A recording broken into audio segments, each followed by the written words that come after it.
Hello everyone, myself Ashwini Chhatre और आज हम डिस्कस करने वाले हैं what are the advantages of getting into IITs, NITs and BITS Pilani. ठीक है, तो ये वीडियो उन स्टूडेंट्स के लिए टारगेटेड है जो बेसिकली आईआईटी जेईई के लिए प्रिपरेशन कर रहे हैं, वो या तो अपने क्लास 11th में, 12th में या ड्रॉप ईयर में है। ठीक है, पर्सनली मैंने ये ऑब्जर्व किया है कि स्टूडेंट्स जब आईआईटी जेईई का प्रिपरेशन कर रहे हैं तो वो उतना कॉन्स्टेंटली मोटिवेशन के साथ नहीं पढ़ पा रहे हैं। मतलब स्टूडेंट्स का ये कहना है कि सर हम एक दो वीक बहुत ज्यादा मोटिवेशन से पढ़ते हैं, फिर सर हम कुछ दिन हमारी पढ़ाई अच्छी नहीं होती है, फिर सर हम वापस ट्रैक पे आ जाते हैं।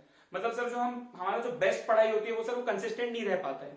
ठीक है, इसका रीजन वो ये बताते हैं कि सर ऐसा नहीं है कि सर हमें फिजिक्स, केमिस्ट्री, मैथ्स में इंटरेस्ट तो है, बट सर हम उसको कंटिन्यू करके वो मोमेंटम कैरी फॉरवर्ड नहीं कर पा रहे हैं। ठीक है, तो इसके लिए मैं ये वीडियो बनाने का पर्पस ये है कि अगर आप जिस एग्जाम की तैयारी कर रहे हो, अगर आप आईआईटी जेईई या बिटसेट की तैयारी कर रहे हो, तो आपको ये पता होना चाहिए कि उसके एडवांटेजेस क्या हैं। मतलब या मेरा बिट्स पिलानी या आईआईटी में सिलेक्शन होता है तो मुझे क्या उसके बेनिफिट्स मिलने वाले हैं। ठीक है, तो स्टार्ट करते हैं। सबसे पहले हम जाते हैं प्लेसमेंट्स। नो डाउट आईआईटीज और बिट्स पिलानी में इंडिया के बेस्ट प्लेसमेंट्स होते हैं। ठीक है, उसका रीजन भी बहुत सिंपल है। जो भी टॉप रिक्रूटर्स हैं, अगर हम सॉफ्टवेयर की बात करें, चाहे वो माइक्रोसॉफ्ट हो, चाहे वो गूगल हो, चाहे वो फेसबुक हो, जो भी टॉप रिक्रूटर्स हैं वो सबसे पहले आईआईटीज और बिट्स पिलानी और एनआईटीज में ही जाते हैं, टॉप एनआईटीज में। ठीक है, ऑब्वियसली अगर आप आईआईटी जेईई क्रैक किए हो, मतलब आप इंडिया के टॉप 1 या 2% लेयर में हो, तो ऑब्वियसली सबसे पहले आपका ही प्लेसमेंट होना, उसमें कोई डाउट ही नहीं, क्योंकि आप इंडिया के टॉप इंस्टीट्यूट में पढ़ रहे हो। ठीक है, सेकेंडली कैंपस कल्चर जो है आईआईटीज में बहुत ज्यादा अच्छा है। इसमें भी आईआईटीज और बिट्स पिलानी का कैंपस कल्चर बहुत ज्यादा अच्छा है। अगर मैं स्पेसिफिकली बात करूं, सिंस कि मैं खुद बिट्स पिलानी से पास आउट हूं, तो मैं जानता हूं कि वहां का campus culture no doubt one of the best है पूरे इंडिया में। ठीक है, तो कैंपस कल्चर बहुत ज्यादा मैटर करता है।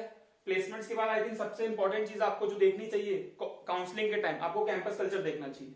ठीक है, ऑब्वियसली पीयर ग्रुप यहाँ पर बहुत ज्यादा अच्छा होता है, क्योंकि जो भी स्टूडेंट्स वहां पर आएंगे वो आईआईटी जेईई को क्रैक करके आएंगे, तो सबका माइंडसेट बहुत ज्यादा अच्छा होगा।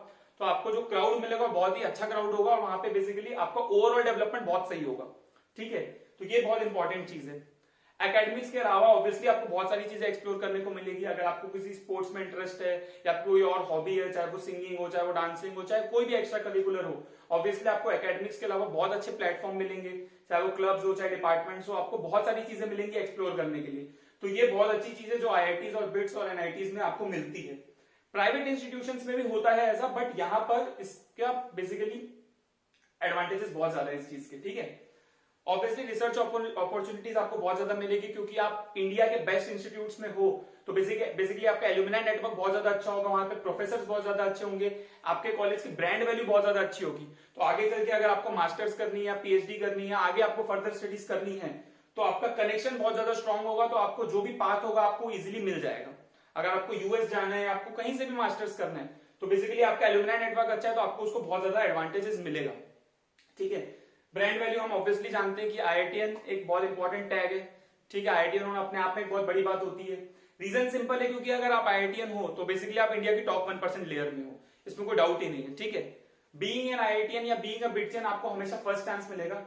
आप किसी भी कंपनी में जाओगे, अगर आप आईआईटीएन हो और बाकी लोग नॉन आईआईटीएन है, तो सबसे पहले आपको प्रेफरेंस मिलेगा, क्योंकि बेसिकली आपने आईआईटी जेईई क्रैक किया हुआ है। तो रिक्रूटर से जानते हैं कि आप बेसिकली टॉप 1% लेयर में हो, तो आपको ही पहले प्रेफरेंस देंगे। तो आईआईटीएन या बिट्सियन या एनआईटीएन का टैग बहुत ज्यादा मैटर करता है आज की डेट में। ठीक है, ऑब्वियसली सक्सेस मिलने की प्रोबेबिलिटी अपनी बहुत जल्दी है। बेसिकली यहाँ पर एट एन अर्ली एज आपको सक्सेस मिल सकता है। मतलब एक नॉर्मल इंस्टीट्यूट से अगर कोई ग्रेजुएट है, तो वो जो चीज 28-29 में अचीव करेगा, आप बेसिकली 21-22 में ही अचीव कर सकते हो, इसमें कोई डाउट ही नहीं है, अगर आप आईआईटीएन हो या आप टॉप इंस्टीट्यूट से पढ़ रहे हो। इसका लॉजिक बहुत सिंपल है, क्योंकि आपको जो अपॉर्चुनिटीज मिलेगी सबसे पहले मिलेगी। ठीक है, और हम ये भी जानते हैं कि अगर इंजीनियरिंग के बाद भी अगर हम जानते हैं कि चाहे वो एमबीए हो, चाहे वो कोई भी फील्ड हो, आईआईटीएन उसमें सबसे अच्छा करते हैं, क्योंकि हम जानते हैं कि कैट की भी अगर एग्जाम की बात करें तो आईआईटीएन उसमें सबसे ज्यादा सेलेक्ट होते हैं। ठीक है, तो ओवरऑल देखा जाए तो जो लोग भी आईआईटी जेईई की तैयारी करते हैं, वो बेसिकली उनका सक्सेस रेशियो बहुत ज्यादा होता है, वो at an early age success achieve कर लेते हैं। सिंस कि मैं खुद बिट्स पिलानी से हूं, जो कि बेसिकली टॉप 7 आईआईटीज को टक्कर देता है, तो मैं बता सकता हूं कि इन इंस्टीट्यूट में पढ़ने का एक बहुत अलग लेवल एडवांटेज है, और जो मैं खुद फील कर सकता हूं, इसलिए मैं आपके साथ शेयर कर रहा हूं। All the best for the exam.